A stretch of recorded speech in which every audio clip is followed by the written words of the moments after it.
The video that you're watching right now is the woke mayor of Portland not getting that well of a reception during the protest that just happened moments ago.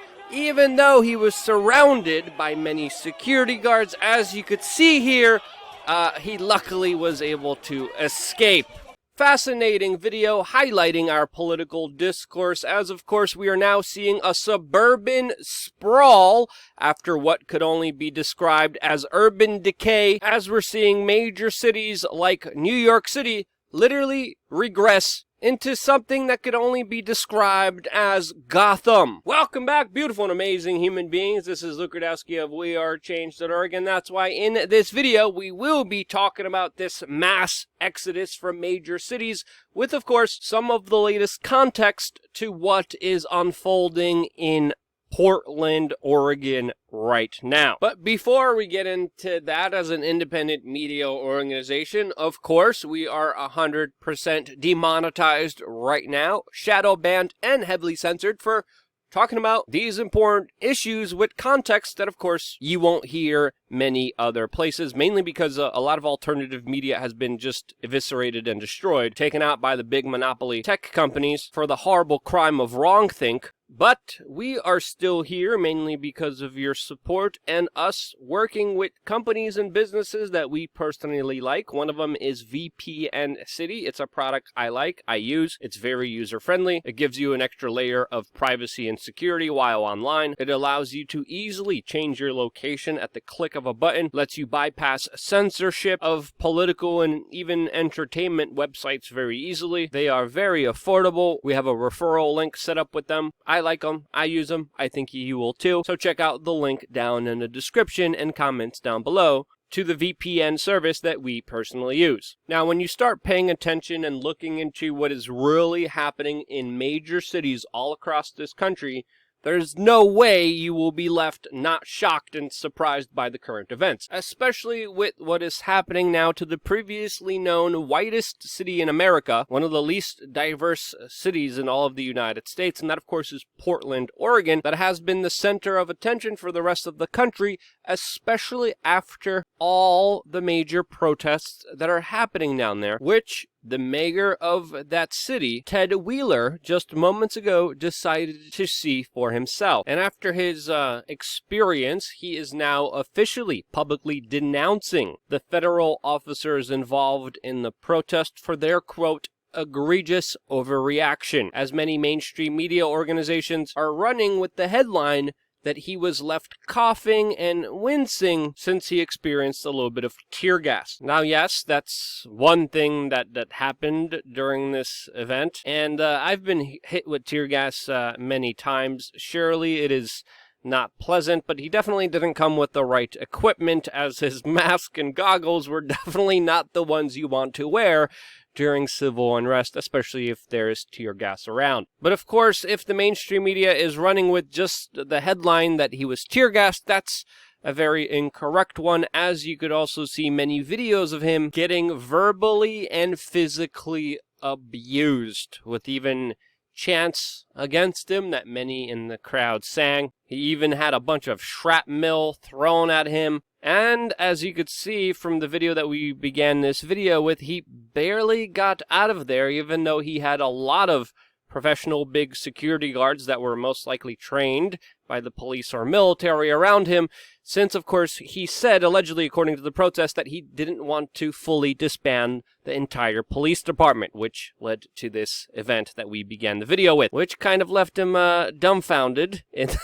Now, with this being a left and right issue, it's also a very divisive issue with people nitpicking and selecting facts of what they want to choose to hear, choose to ignore, to, of course, push a certain narrative. But when we have the mayor denouncing the federal authorities and saying that they acted without provocation, and that there was no reason for them to use tear gas, when in the same video of him saying that, we see a lot of projectiles being thrown at police officers, later fireworks being used, and other incendiary devices that set off a blaze near the federal courthouse that the federal police are protecting. So of course a lot of people are criticizing the mayor, asking the federal authorities to stand down when this is happening. We have to acknowledge that the protesters are showing up at the federal courthouse in Portland. They are using techniques that we have seen utilized in places like Hong Kong, and there are back and forth clashes between protesters and, of course, the federal authorities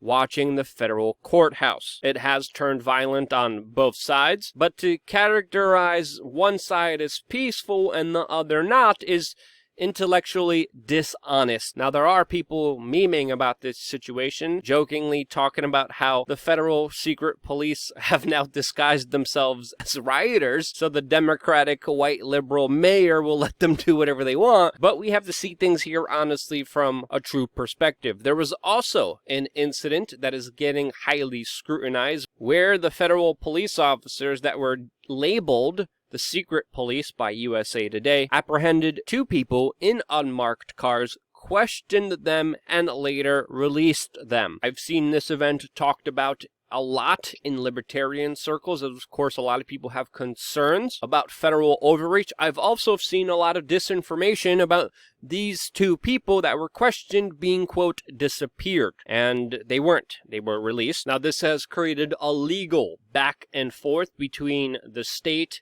the city, and of course the federal government. This event is being highly politicized, even by the mayor that is using very hyperbolic language, and signals that this event will only escalate from here, as many people will grandstand and use it for political power. Some of the analysis I get is that events and scenes like this actually help Donald Trump, and with just how big cities are being devastated, ruined, and becoming more unlivable, I think that they might have a point. This could also be why Donald Trump is going to now, quote, surge federal officers into Democratic-run cities, where he is saying he will do so with, quote, great force. And surprisingly, even the mayor of Chicago that chastises people for being outside while telling other people to protest, she is even agreeing to the deployment of federal agents into her city, as of course Chicago is just spiraling out of control when it comes to the violence and horrible crime that happens there. As now,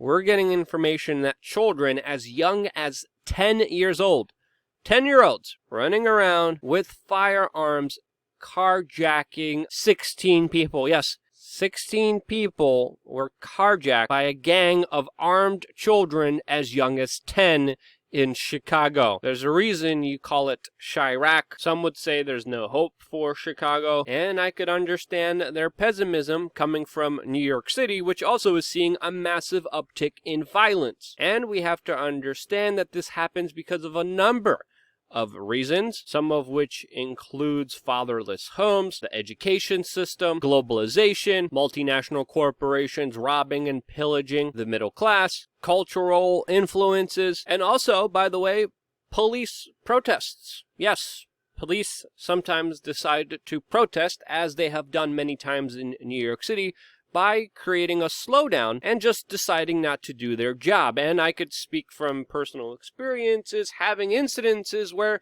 it literally took the police officers to respond in 3 freaking hours, as I freaking had to chase down and personally detain a drunk driver that hit my car. Yes, a lot of the times you're left on your own in big cities with police officers just deciding not to do their job, and legally, police officers do not have to help or protect you. This is, again, a legal case that the NYPD has argued for many times successfully in court from personal experiences that I have. And this could also be the reason after, of course, the New York City mayor and local government officials, along with protesters, have been putting a lot of pressure on the NYPD. And in response, this is why the police likely slow down, and now there is a massive uptick in violence in New York City. Some people make the argument, do you even blame the police officers for doing this? But regardless of your opinion on this, it is creating a situation that is becoming unbearable and unlivable for many people in New York City, especially with the fact that in New York City, you can't even legally defend yourself. Having pepper spray, having brass knuckles, having a pocket knife is an arrestable offense in New York City. Don't even dare even say anything about firearms, because even if you say it too loudly, you're going to trigger someone in New York City that are going to be on your buttocks like white on rice. And major cities disarming people and trying to make sure that they are defenseless is an absolute absurd act that I would even go as far as saying is criminal in itself, as we're seeing the latest events that happened with the McCloskeys in St. Louis that are being prosecuted to the fullest extent of the law because they represent an idea, even though they represented it poorly with poor trigger discipline. They represent an idea of self-defense. Meanwhile, others loot, rob, and burn businesses with the city cheering them on, as that action is seen as a, quote, righteous protest. And again, this kind of insanity is continuing all throughout major cities, as even in Berkeley, California, unarmed city workers will replace police officers to, quote, limit racial profiling. In Seattle, a city council member is suggesting firing all officers because they are white. And as you're left defenseless, you're also taxed to high heaven, like many of these big cities that will tax virtually every aspect of your life in order to pay for the very poor services that they provide. And if you're living in a major city right now, paying government bureaucratic fat cat mafiosos like the Comos, you seriously should examine where your money is going towards, as of course these dangerous individuals knowingly create more havoc and destruction in major cities, just like New York Governor Andrew Cuomo did when, of course, he sent sick cornholio virus patients back to elderly homes. And this is what my tax dollars were paying for, and that's absolutely insane. And there's so many projects, there's so many initiatives, there's so many things that the city wants to do that even the high taxes can't pay for, as many of these, quote, services are going under, just like the MTA in New York City, just like private business and enterprise, as now New York City is deemed one of the worst places in all of the United States to do business in, as rats literally fill the empty, deserted streets, boarded up businesses, garbage-filled streets that literally smell like human urine no matter where you go. Yes, that's why many people, including myself, have decided to leave the Big Apple, the big city, and never come back ever again. This is why we have a suburban sprawl and why the American empire is declining, just like the Roman Empire. Historically, this is a trend. It's going to continue. And America, the United States, the idea that it represented internationally to a lot of people, it's going down along with its empire. It's only a matter of time, and I do believe that time is in front of us right now. Do you think I'm wrong? Well, let me know why in the comment section below. This is my perspective. This is how I see it. And hey, if you see it differently, I would love to learn from you and your different perspective. But if you live in a major city, seriously, consider getting out as fast as you can. It's something that I've done, and I think I might even start a separate second YouTube channel documenting my kind of exodus, my kind of New York City evacuation, and becoming a kind of stateless refugee. If that's something you're interested in, maybe I could even guide you by like a step-by-step process how I did it, about good places to go to, about good strategies to implement. If this is something you're interested in, let me know on my Twitter account, twitter.com/LukeWeAreChange. I love hearing back from your personal feedback around this on a separate platform, because this video I just want to keep on the topic that we talked about here. Again, your feedback, your voice, your perspective matters to me, because again, I wouldn't be here if it wasn't for you. And this is why. Love you guys. Stay tuned for more here on WeAreChange.org.